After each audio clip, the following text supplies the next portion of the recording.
Hello, my beautiful friend. It's Betsy Gutting. Welcome back to my channel. This is a video on hard Pluto transits I've been wanting to make for you for some time, and Spirit really nudged me saying, this is the time. I know there's very little out there on hard Pluto transits. How do you navigate them? What are they like? How do I know if I'm having a hard Pluto transit? So I'm going to get into all of that in a moment, and especially share with you what you may be feeling, what you may be going through right now. And I really want you to know that if this feels like a death, an inner death, or if you've gone through a loss yourself, I really want you to know that this is not the end. This is the beginning of a brand new chapter for you. And I'm going to get into specifics on how do you navigate this. I'm going to give you some tips.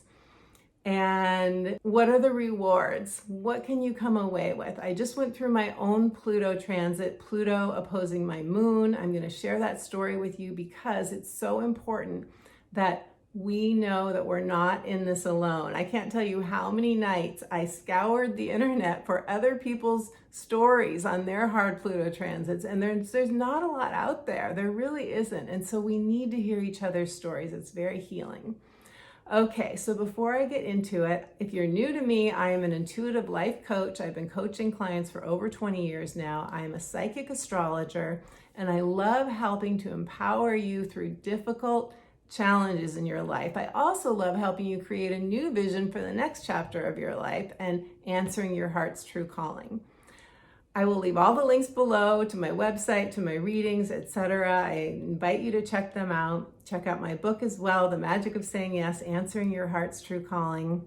And I have a gift for you. So stay tuned till the end of the video. I'll tell you about the gift. It's a free gift and how you can get it. Okay, so let's get into it.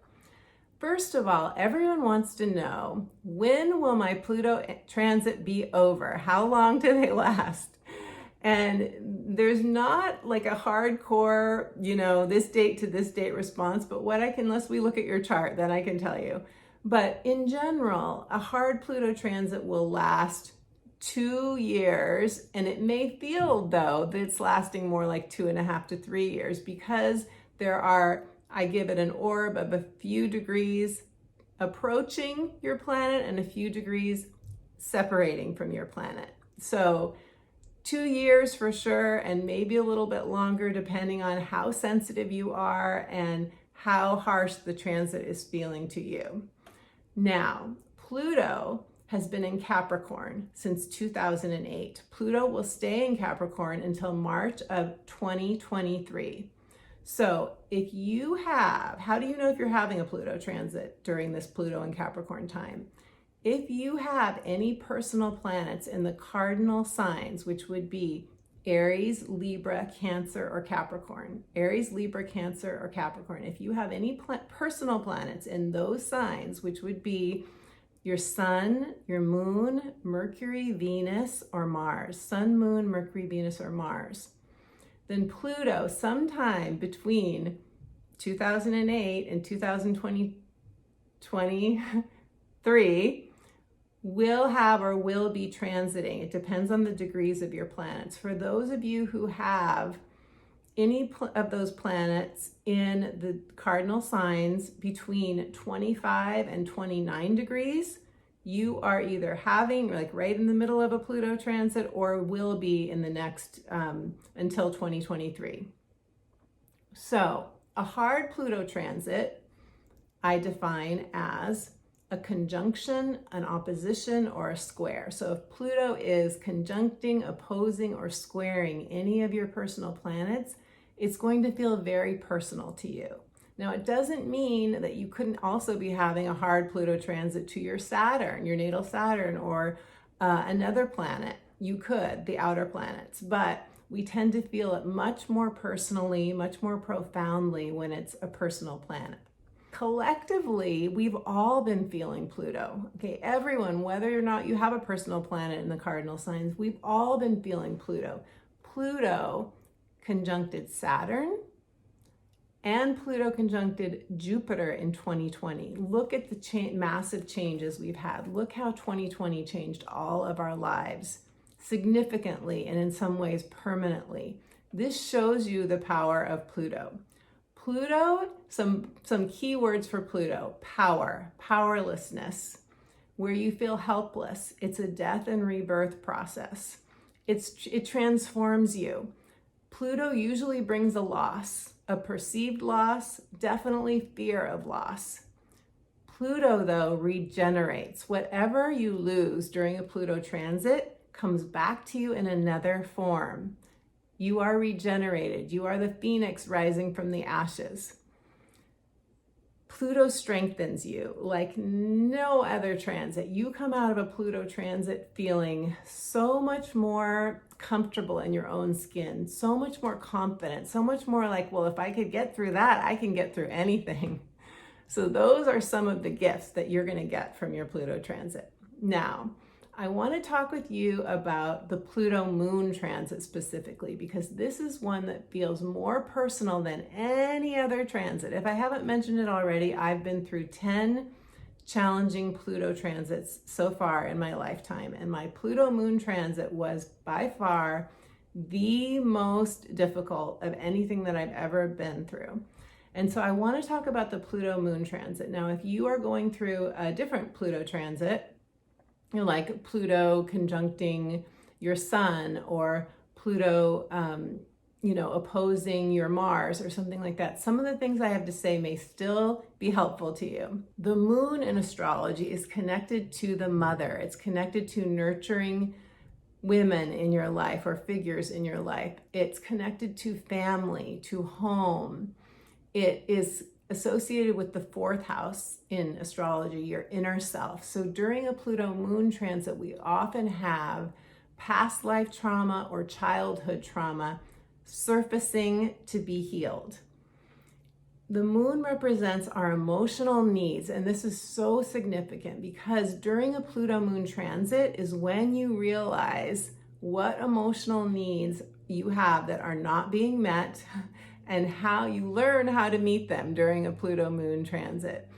Our moon is how we do relationships. How are we in relationships? What are the coping mechanisms we use when we're having conflicts in relationships? How do we deal with conflict? Boundaries.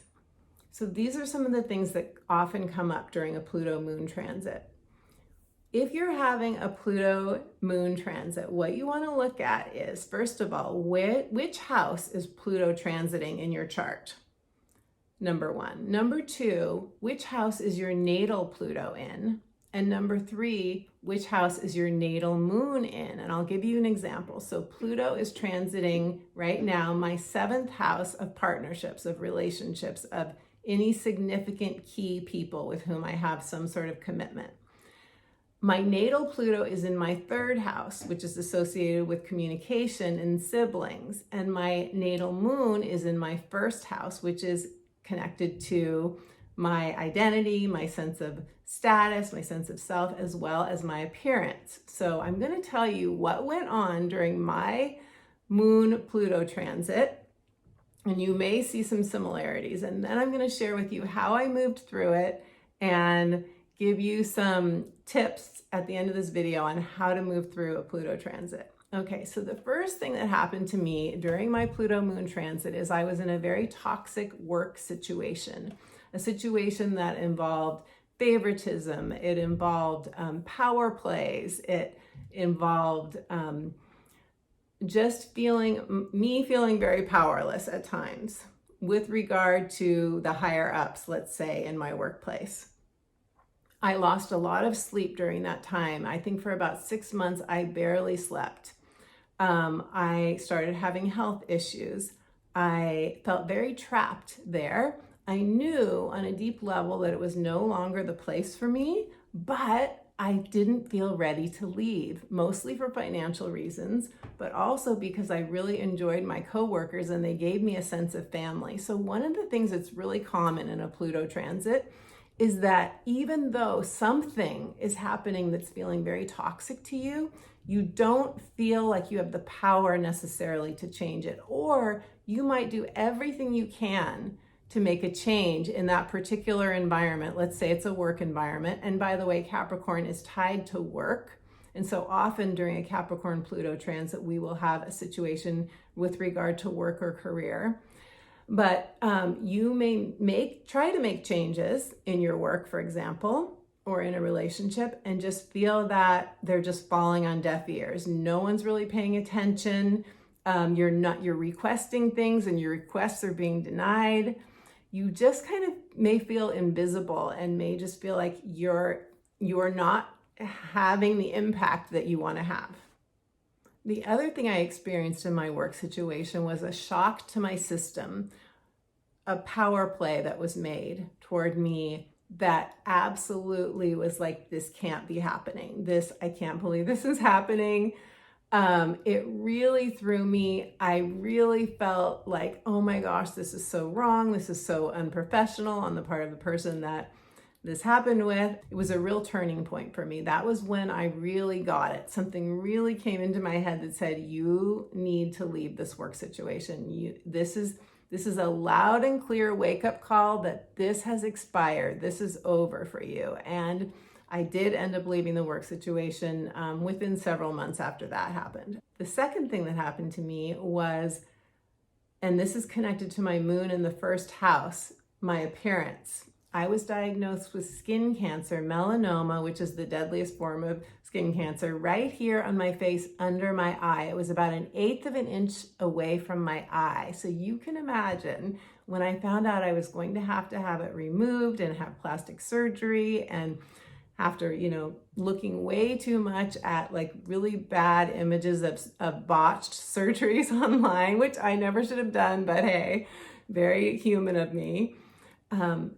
That was a very, very scary thing to go through. The first surgeon that was offered to me to do the surgery, very cold, no empathy whatsoever. I was like, there is no way that I'm letting this person work on me. And so I was forced to pay for the surgery myself because I have an HMO and they weren't going to allow me to do surgery with anyone else but this person. And my body was so loudly and clearly saying, he is not cutting into my face this close to my eye. This is not happening. What was most profound about this health diagnosis, and at the time, Pluto was directly opposing my moon in my first house, again, ruling the appearance. What was most profound about it was that it wasn't the surgery itself that turned out to be so scary, but right after, I had a major allergic reaction to this scar fading gel that I put on it too early.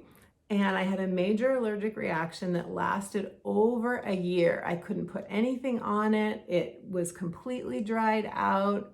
So much fear came up for me about this, about how is it going to look? You always want to put moisturizing something on a scar that's healing. And so I really had to let go. With Pluto transits, you really have to surrender what you can't control. I couldn't control it. Literally, every time I put something on the skin, it would make the allergic reaction worse. And my surgeon tried all kinds of things, steroid shots and laser treatments and all kinds of things. Nothing helped. It just took time. I just had to go through it. I had so many nights of like itching, discomfort, worry, tears, so many tears. And eventually it did heal. But like I said, it took over a year to heal.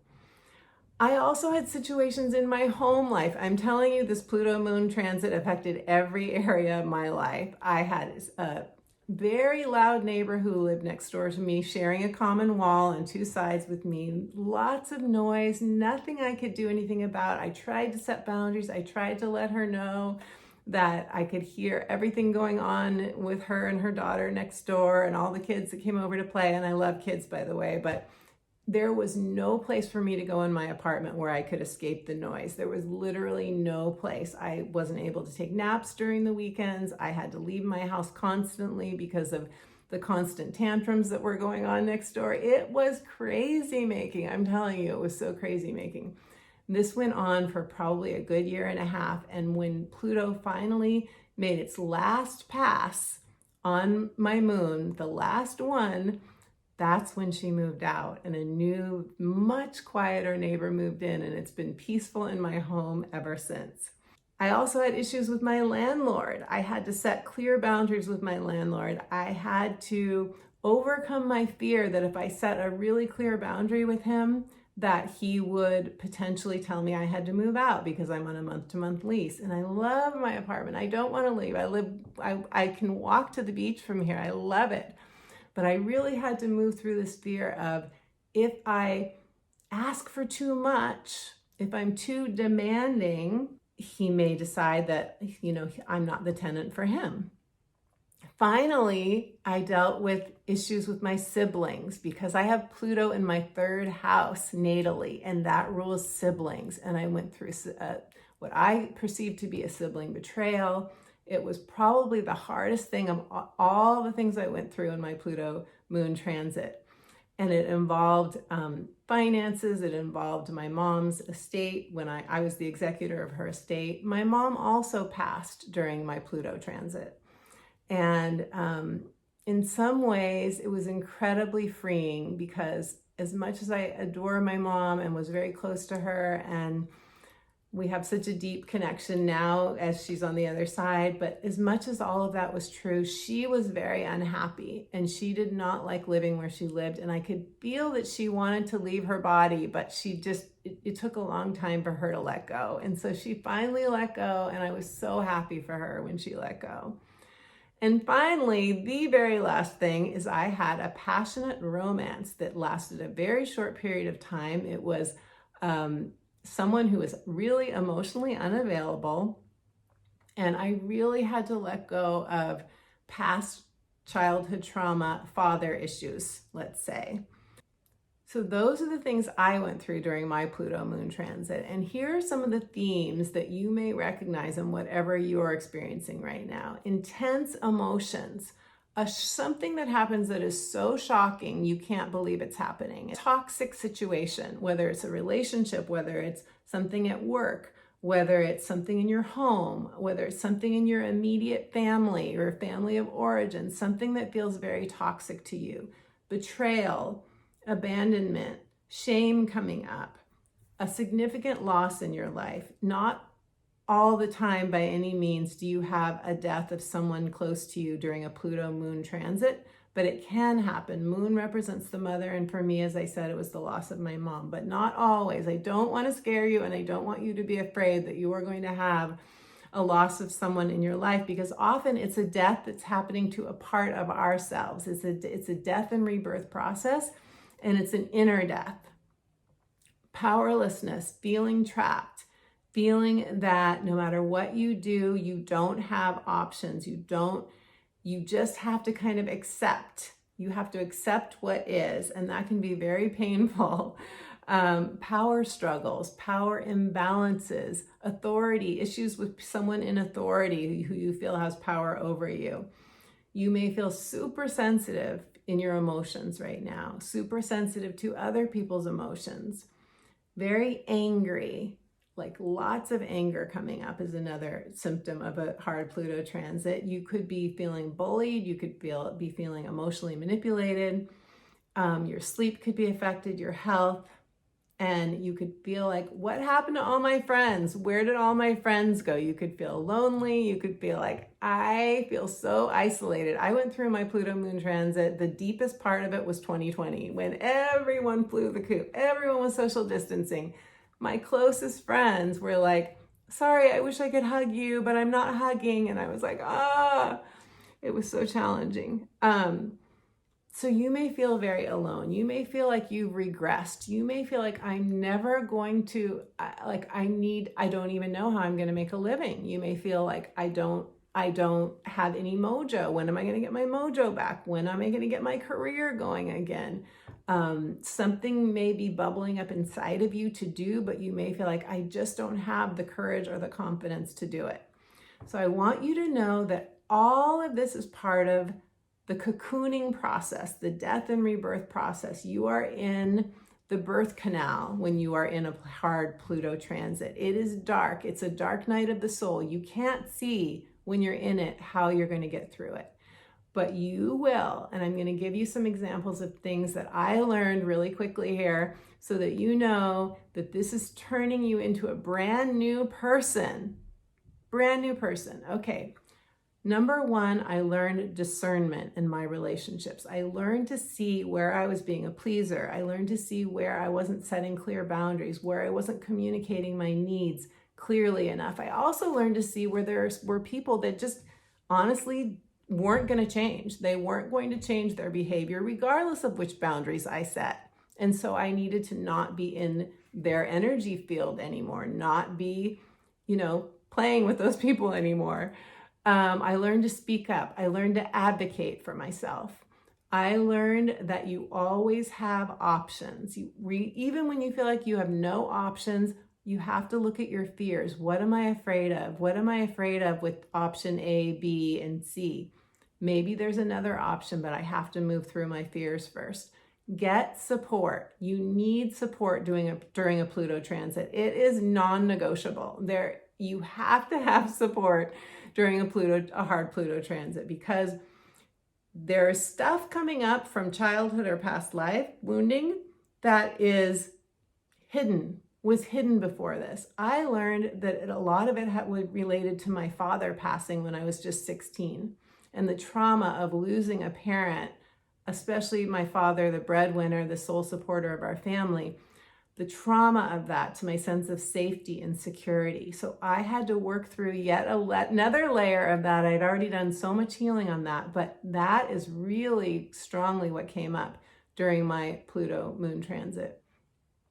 The rewards, the gains. I gained a grandchild, my first grandchild during my Pluto moon transit, towards the end of it, my little Pluto Jupiter conjunction baby. I had a deep healing, as I said, of past trauma. I feel completely renewed. I feel completely at home in my own skin. There's a sense of home that comes into your heart, that you just feel at home with yourself in a way you've never felt before. I have a new sense of confidence. And most important, I know what my needs are now. And I know which needs are non-negotiable. And I know how to meet my own needs rather than looking at other people or resenting other people for not being there for me. Knowing it really comes back again to discernment. You discern like who's there for you, who isn't there for you. What do you need in a relationship? What do you need in your close relationships? What is fulfilling to you? I have new friends now too that I feel I can trust, that I feel do care deeply about me, are here for me, do want to see me succeed, are supportive. So I'm going to give you a few tips on how you can move through this time with more ease and more grace. Number one, surrender. With Pluto, you have to let go. You have to let go of the rope. If you're in a power struggle with someone else, somebody has to let go of the rope. If you need to get legal advice, if you need financial advice, when you need counseling advice, get it. This is a time that's really important often to hire a professional to help you so you don't feel like you're going through this alone. You could have the darkest emotions coming up, the deepest, darkest fears of loss coming up. And this is where it can be very helpful to get practical support as well as deep healing emotional support. The serenity prayer. God, grant me the serenity to accept what I cannot change, to learn to see, what do I have to accept here? What can I not change? The courage to change what I can, like setting boundaries clearly with people, and the wisdom to know the difference. The serenity prayer is just super, super helpful during this time. Give yourself what you need. Do the inner child healing that will make you come through the cocoon and transform like the butterfly that you are. So I hope this video was helpful to you. Thank you for your presence, your time, your energy. Thank you for watching. Let me know what resonated with you. As I said earlier, our stories heal. We heal by telling our stories. So please feel free to let me know what you're going through right now. I promise I will respond to you. I honor anything that you choose to share. I know what a profound and personal time this is. And be sure to give this video a thumbs up and subscribe so you don't miss my next video. As I said, I have a gift for you. It is a guided meditation, returning home to yourself, returning home to your heart. go to my website. It's an instant download when you subscribe for my inspirational updates. Be sure when you're there to check out my astrology readings and my coaching support. I would love to support you. I'm sending you all my love, and I look forward to connecting again soon when I post my next video.